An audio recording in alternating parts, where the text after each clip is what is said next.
Welcome to solverfy.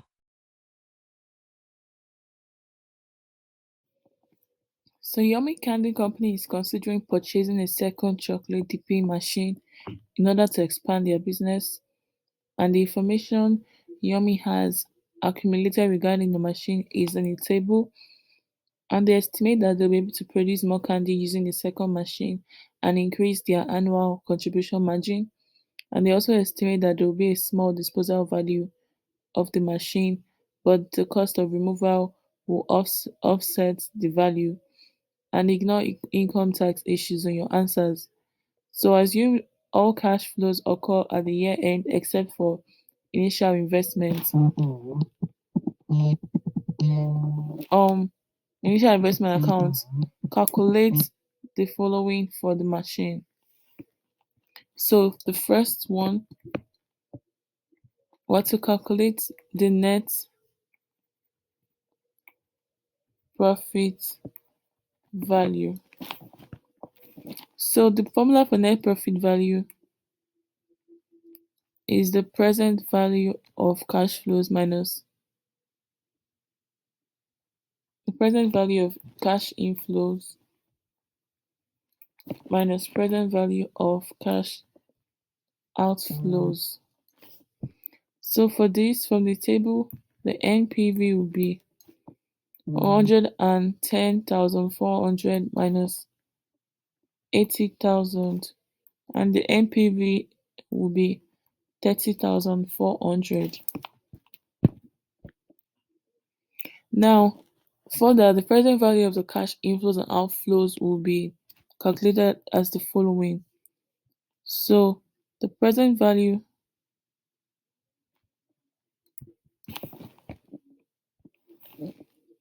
of the cash inflows would be P open brackets 1 minus 1 plus R raised to power minus N divided by R, and R is the periodic payment, P is the periodic payment, R is the rate, N is number of period. So here we know that P is 15,000, R is 6%, and N is 10 years. So then the PV the PV of the inflow will be 15,000 1 minus 1 plus 0.06 raised to power 10 divided by 0.06, and then this will be 15,000 multiplied by 7,360, and this will be 110,400. So this is for the inflow. Now for the outflow, it will be the cost of the new machine,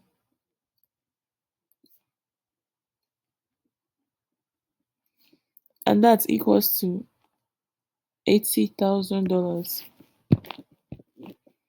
So moving on to the next question,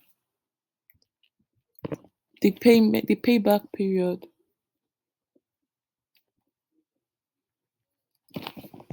So the payback period is like the computation of the period of recovery of initial investment from the cash inflows.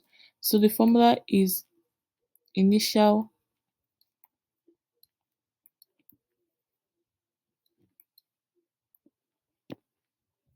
investment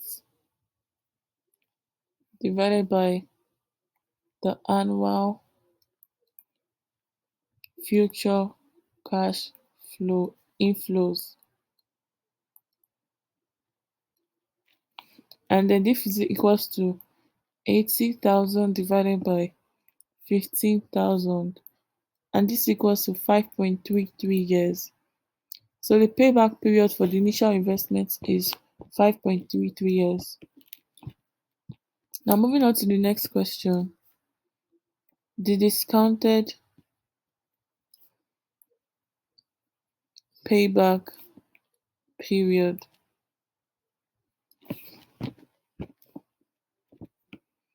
Now for this, we'll have to write the number of years, then the cash savings. Oh, well, I'm going to write it as a table. So we'll have the years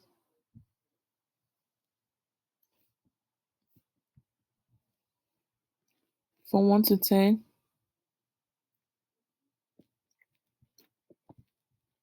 Then we have cash savings. So let me number the years from 1 to 10. Actually, from 0 to 10.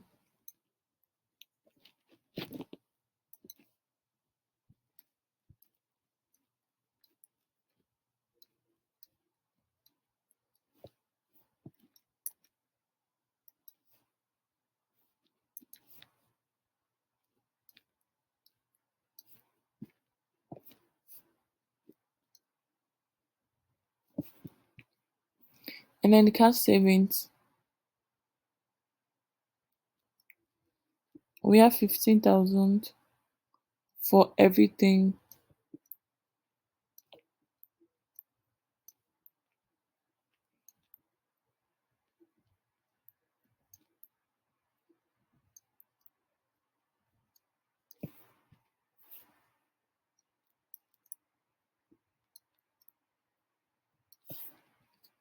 And then the next one is the present value of $1 discounted at 6%.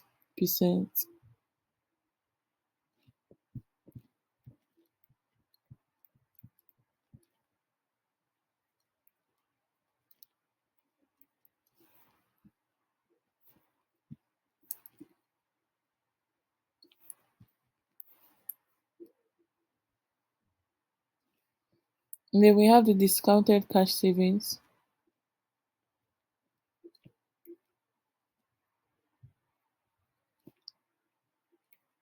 and this is 2 multiplied by 3. And then we have the cumulative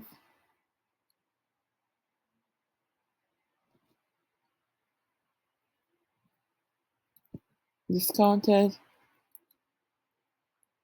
cash savings, and then we have the net initial investment uncovered at the end of the year.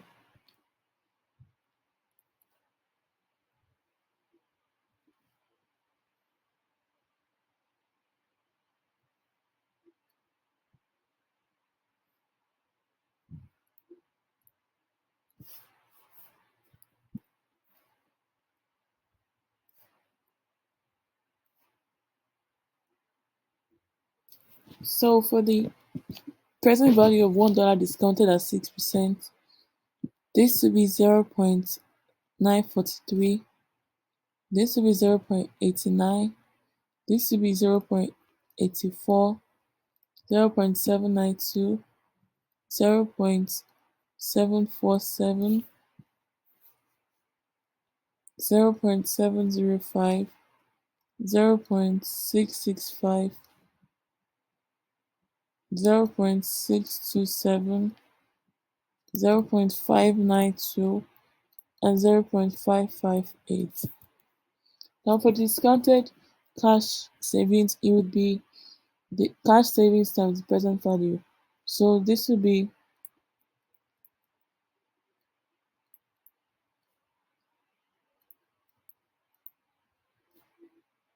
so you multiply 2 times 3.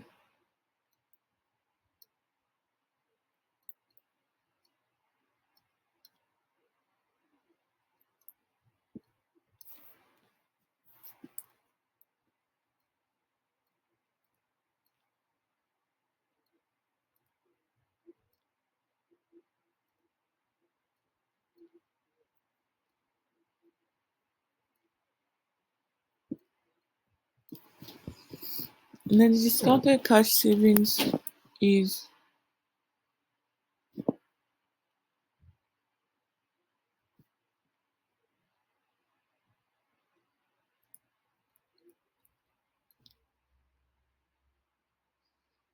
basically adding 1 plus 2, 2 plus 3, 3 plus 4, just like that.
$110,385.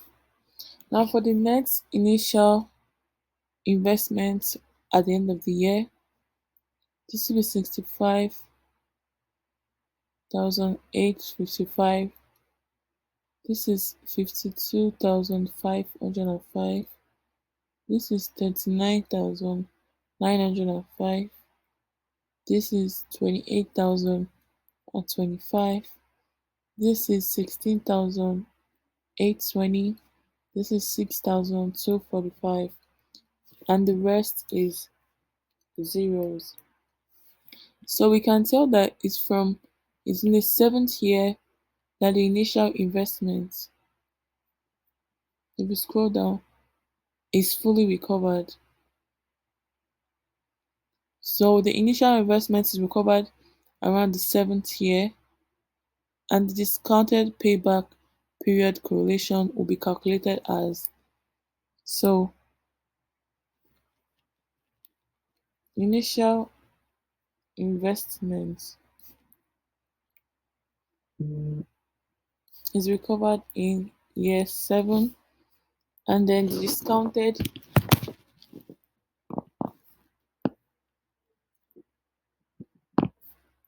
payback period will be equals to 6 years, and that's 6,245 divided by 9,975, and this is 6 years plus, plus that. So this equals to 6 plus 0.63, and discounted payback period is 6.63 years.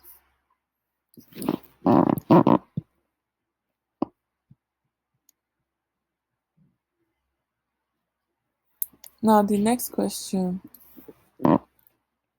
the initial rate of return.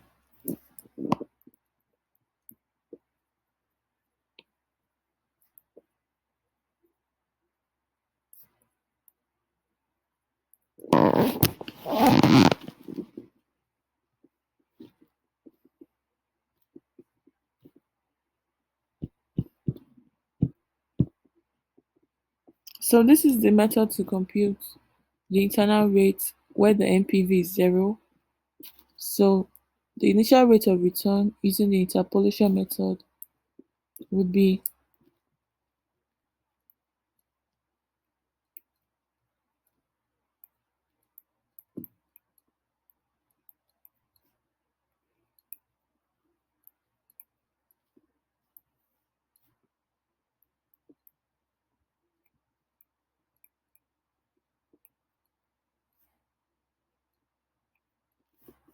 so this is the formula,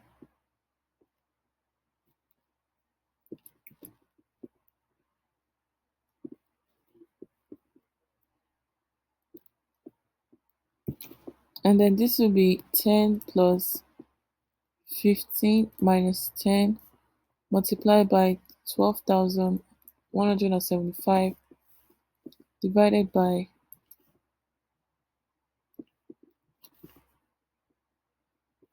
12,175 minus 4,715. So this is equals to 10 plus 3.60 or 13.60%, and that's the initial rate of return. So moving on, the NPV is positive at 6% and NPV is now calculated at 10%. So reference to the NPV, we're going to calculate the present value of inflow and present value of and net present value. So present value of inflow is 15,000 open brackets 1 minus 1 plus 0.1 raised to power 10 close brackets on over 0.1, and this is 15,000 multiplied by 6,145. I'm sorry, 6.145, and this is equals to 92,175. Now the present value of outflow is the cost of new machine, and this is equal to 80,000. Now the net present value would be the difference. So 92,175 minus 80,000, and this is 12,175. So that's the difference. Now we're going to calculate the NPV2 at 15%.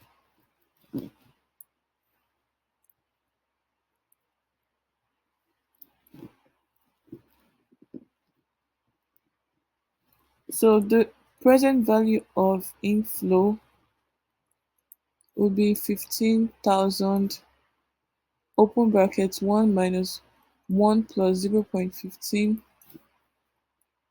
raised to power 10 over 0.15. So this equals to 15,000 multiplied by 5.019, and this is 75,285. Now the present value of outflow is equal to the cost of new machine,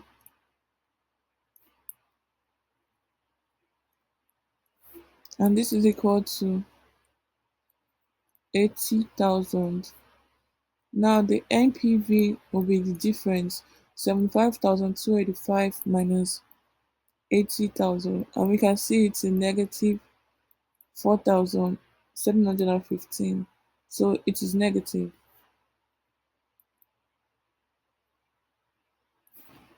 So moving on to the next question.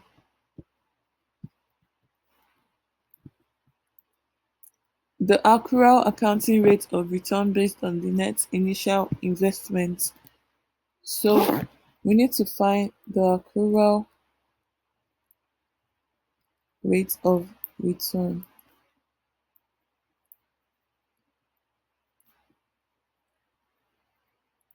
And this is the computation of the rate of return of net operating income after the taxes over the initial investment. So first we need to calculate the depreciation under the straight line method, and the depreciation is 80,000 divided by 10 years, and this is $8,000. So now the AARR would be the increased annual contribution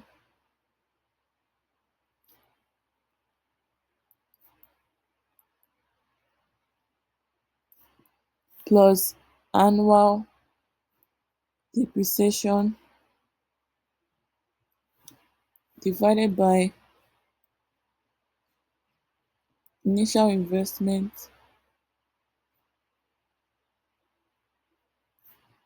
multiplied by 100. So this is 15,000 minus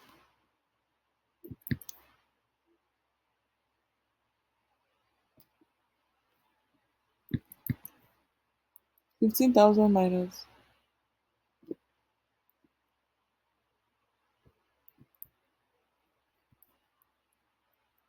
8,000 divided by 80,000 multiplied by 100, and it's going to give you the accurate accounting rate of return of 8.75%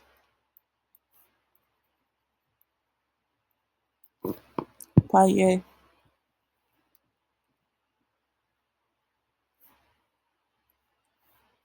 Now, the second part of the question: what other factors should Yomi Candy consider in deciding whether to purchase the new machine? So, I would say they should consider if the demand is enough to meet the supply.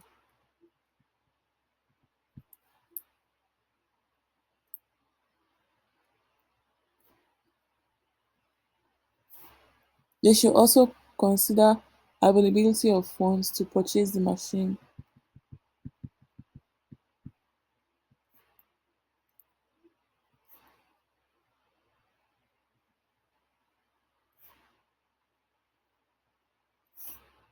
They should also consider the maintenance cost to run the machine on a regular basis.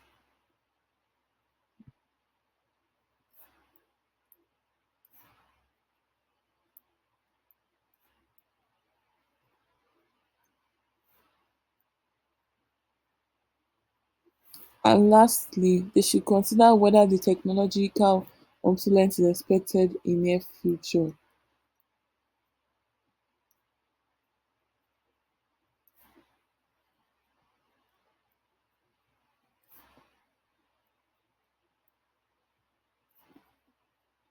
So these are the factors they should consider before deciding to purchase a new machine.